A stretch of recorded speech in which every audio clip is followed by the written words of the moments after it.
Crypto is dead. Well, not literally, but it sure seems that way after FTX's latest collapse last week. Maybe you heard about it. Sam Bankman-Fried's cryptocurrency platform FTX just filed for bankruptcy, leaving over 1 million customers holding the bag. Now, if you aren't up to speed with what's going on in the cryptoverse, don't worry. I got you. My name is Andrew. I'm going to be going through the whole FTX collapse, explain the whole mess to you, and also there's something super interesting out of this that I think people are missing. I'm going to explain that to you a little bit later in this video as well, so stick around for that. But starting with Sam Bankman-Fried, or Fried, well, his reputation and career in the crypto space is definitely fried, and not in the KFC kind of way.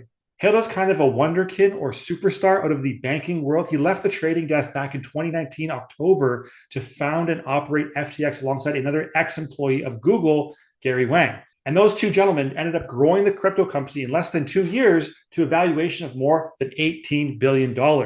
Quick growth for sure.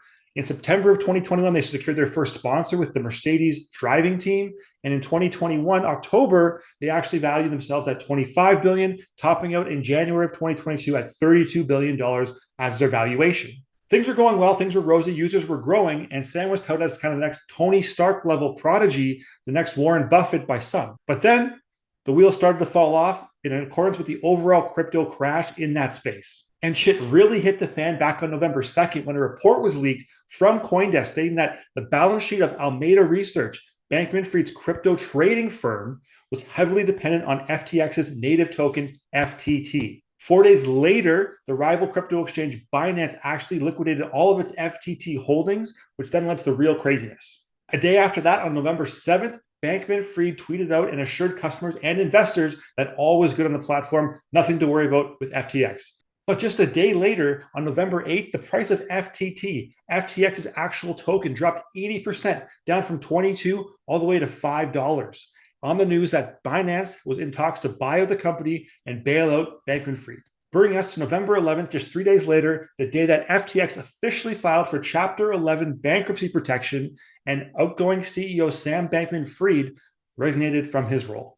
What a whirlwind. Essentially, the company went from $32 billion juggernaut in the crypto space down to almost nothing in the short span of a few weeks. The reason, as CEO or ex-CEO Sam Bankman-Fried has eloquently put it, I fucked up. Yeah, you did, Sam, and you can end up hurting a lot of people along the way. The reason for the epic collapse amounts to what's known as a bank run in traditional financial sector, which is when a currency starts to lose its value due to some kind of large economic event or change, and people start freaking out. In the old days, if they knew the value of their money was dropping, people would sprint to the bank along with everybody else, line up and try to withdraw as much as they could for safekeepings. But due to the fractional lending system of our financial world, banks don't often have enough, or they never have enough money on hand to give everyone what they're actually owed, so they end up freezing the funds.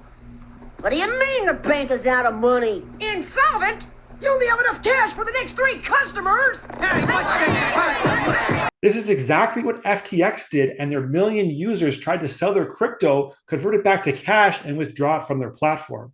Access to accounts was cut off, and now everyone is left wondering how much, or even if they will get anything back of their initial investments. That part of the scenario really, really sucks, and I don't want to undercut the seriousness of just how bad this is, especially for those that invested more than they could afford to lose. But if we just switch gears for a second and put our future kind of long-term goggles on, I think this is a necessary moment for the crypto space. And this is the one thing I think people are missing the most out of this situation. When you invest in a cryptocurrency, you need to understand that there will be volatility and that prices are always subject to large swings. It could happen. And you need to know that the only way to fully control your asset, your crypto, is by using a crypto cold offline wallet. Do not leave it on a crypto exchange like FTX or Binance or CoinDesk. If you don't control your keys, you don't control your crypto. Otherwise, it's just like keeping your money in a traditional bank where the bank has the ultimate control. You want to be instead in control of your asset. And this type of meltdown event where a ton of investors are going to get screwed is the exact kind of oh shit moment where the masses can really learn from. I think more people now will realize that having control is actually more important and the only way to sleep easy at night, knowing that you have the keys to your actual assets yourself. But ultimately, I think this is an event we can look back on and say, well, this is a point in time where things actually changed and self-custody of assets on the crypto space really started to matter. Hit that like and subscribe button if you have some crypto, and let me know in the comments what your favorite token is. And if you want to learn how to set up a cold storage offline wallet for your own crypto assets to protect them and take full ownership of those assets, check this out right here.